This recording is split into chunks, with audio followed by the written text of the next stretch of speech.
Hi, my name is Siope. I'm with Smarter Parenting, and don't forget to subscribe to our channel and share this video. Today, I wanted to talk to you about apps. And a few years ago, we were doing a lot of app reviews on apps that were popping up on devices, so apps that kids could use that parents weren't aware of. What we've noticed in the last couple of years, in the last 2 years, some of the larger social media applications have actually purchased these smaller apps and have absorbed them. So take, for example, Facebook. Facebook used to be one thing, and it was where you could just poke and talk to people, and this is about 2 years ago, and they purchased Instagram. So Instagram was all about photos. Now Instagram at the time, you could only share one photo at a time, and you could only like it, and you could leave comments on there, of course. But now Instagram has actually changed, and they have started to absorb some of the functionality of other apps. For example, Snapchat. Now, Snapchat was an app where you could film something for a brief time and then it would disappear. Now, Instagram currently does that, and now Facebook currently does that. So what we've noticed is over the last couple of years, these larger apps like Facebook have actually purchased these smaller apps and have integrated some of their functionality into what they do. And so these smaller apps that were popping up all over the place about 2 years ago have started to disappear. And it's getting to a point where people don't want to use a new app if this bigger app actually does it. Now here's where the question comes in for children. Children don't want to be on Facebook. Let's be honest, kids and teenagers are not privy to joining Facebook. And what we have noticed over the last year or so is that children or teenagers who are on social media do create a real account, but they also create spam accounts. And spam accounts are accounts that they can post whatever they want without fear of connecting it over to their real identity.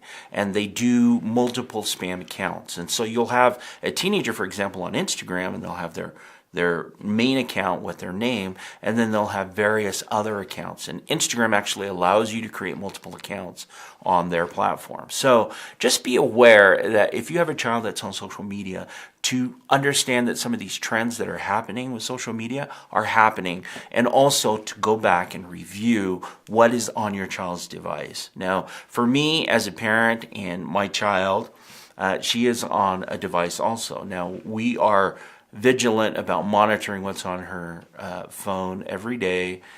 We also use various apps to monitor what she's doing online and actually to shut it down. So there's an app that we will be reviewing very soon that we use as parents, and it actually shuts everything off of the phone, like nothing works at all.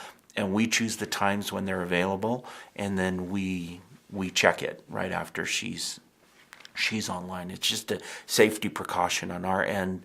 For us as parents, in having her have a social media account and having used technology, our goal, because she's a teenager, is to teach her how to manage these things wisely while she's still young, rather than waiting for her later, when she's on her own, and then trying to figure out how to deal with these things.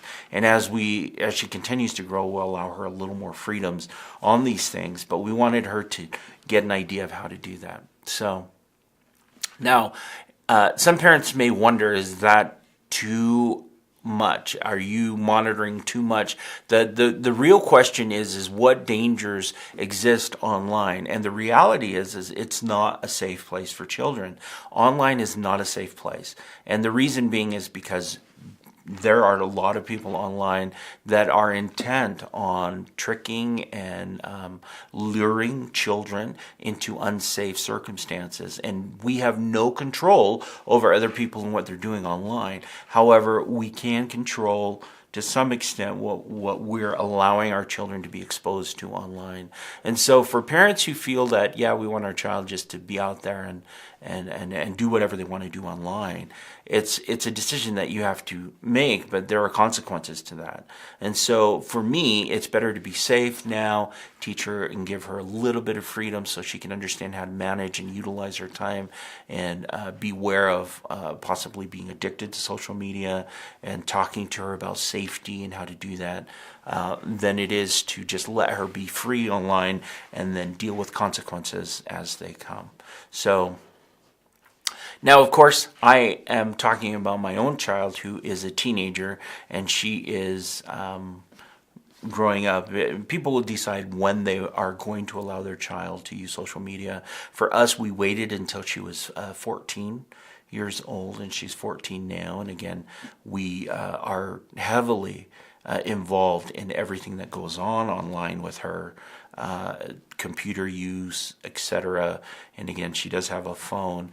But, again, we don't know if she goes to school and she's using a friend's phone that has a parent who's a lot more lenient. We don't know any of that. And so, again, for us, we do what we can in control and talk. We consistently have conversations with her about social media use and what is safe online, and also about the dangers of being online, in preparation to help her as she continually grows, to watch out for catfishing schemes, to watch out for other things. One of the skills that will be most helpful for you as a parent is to use the skill of preventive teaching that's found on the Smarter Parenting website. On the preventive teaching skill or lesson, that you will learn how you can address some of these issues before they arise, and actually what your child needs to do if a situation arises where they have a lot of questions.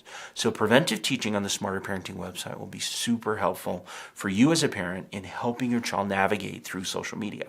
Now, again, these are some of the things we will continue to do app reviews on the Smarter Parenting website as we continue to grow. But just understand that there has been a change in the landscape of apps and new apps popping up for children.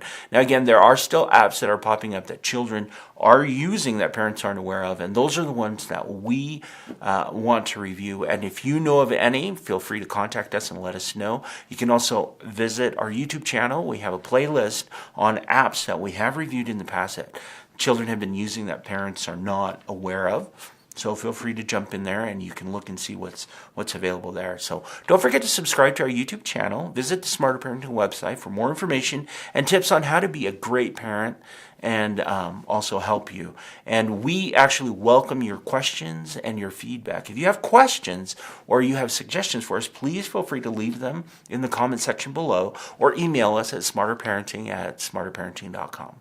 So this is it for this week, and I will see you again next time as we address another issue that may arise. If you have any questions, let us know. Thanks.